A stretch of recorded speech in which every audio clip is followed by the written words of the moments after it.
നിങ്ങളുടെ ഇഷ്ട പരമ്പരകൾ എക്സ്ക്ലൂസീവായി സൺ നെക്സ്റ്റ് ആപ്പിലൂടെ തികച്ചും ഫ്രീ ആയി ഇപ്പോഴേ ആപ്പ് ഡൗൺലോഡ് ചെയ്യൂ.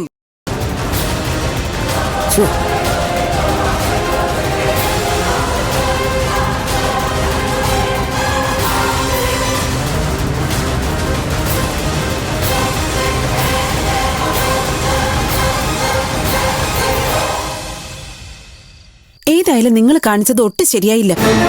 ഞങ്ങൾ പിന്നെ എന്ത് വേണമായിരുന്നു എന്നാ ചേച്ചി പറയുന്നേ? അതെ, കുറച്ചുകൂടെ സംയമനം പാലിക്കണമായിരുന്നു. എന്ത് സംയമനം? പട്ടി അടിക്കാൻ വരുമ്പോൾ ഒന്നേ ഓടണം, അല്ലെങ്കിൽ അതിന് തല്ലി കൊല്ലണം. ഇങ്ങനെയുള്ള ഒരുത്തിയും ഭൂമിക്ക് മുകളിൽ വെച്ചോണ്ടിരിക്കാൻ പാടില്ല. അത് ശരി, ഇപ്പൊ കുറ്റമൊക്കെ ഇവിടുത്തെ പെണ്ണുങ്ങൾക്കായോ? അവളങ്ങ് വലിയ പുണ്യാളത്തി ആയോണ്ട് ഒരു കാര്യമില്ല. നാളെ കാലം നമ്മളെ വിട്ടികളെന്ന് വിളിച്ച് ആക്ഷേപിക്കും.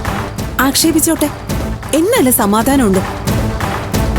ഇതൊരുമാതിരി തെരുവിലെ പിച്ചക്കാരെ പോലെ തമ്മിൽ തല്ലും തല കീറും. അവർക്ക് ഇതിലും മാന്യതയുണ്ടാവും. വലിയ മാണിക്യമംഗലത്തെ മരുമക്കളാണത്രേ. നാണം ഉണ്ടോടി നിനക്കൊക്കെ?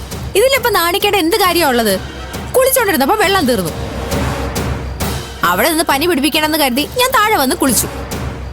ടർക്കി മറന്നുപോയതുകൊണ്ട് സാറിനോട് വിളിച്ചു ചോദിച്ചു. അവളുമാരോട് ചോദിച്ചാൽ അവളുമാർ തരുവോ? അവര് ശത്രുക്കളല്ലേ? എന്റെ ടീച്ചർ, ഇതൊക്കെ നമുക്ക് മാത്രം അറിയാവുന്ന സത്യങ്ങളല്ലേ? അവരോട് അങ്ങനെ പറഞ്ഞാൽ പലരും വിശ്വസിക്കൂ? ആരെയും വിശ്വസിപ്പിക്കണമെന്ന് എനിക്ക് യാതൊരു നിർബന്ധവുമില്ല. ഞാൻ എന്റെ സത്യം പറഞ്ഞു. നാഗവല്ലിയെ ഇവിടെ കൊണ്ടുവന്ന ഞാനല്ല.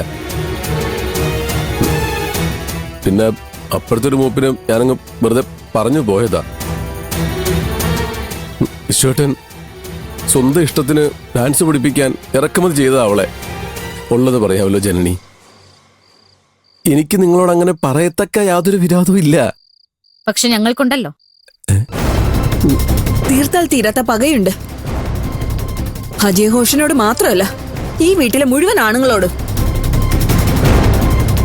പിന്നെ അവരെ സഹായിക്കാൻ എത്തുന്ന നാഗവല്ലി ഉൾപ്പെടെ സർവ്വഭൂതങ്ങളോടും. കൊന്ന് ചോര കുടിച്ചാലും തീരില്ല ആ പക. പക വേണ്ടെന്നൊന്നും ഞാൻ പറഞ്ഞില്ല. നിങ്ങളെക്കാൾ കൂടുതൽ അതെനിക്കുണ്ട്.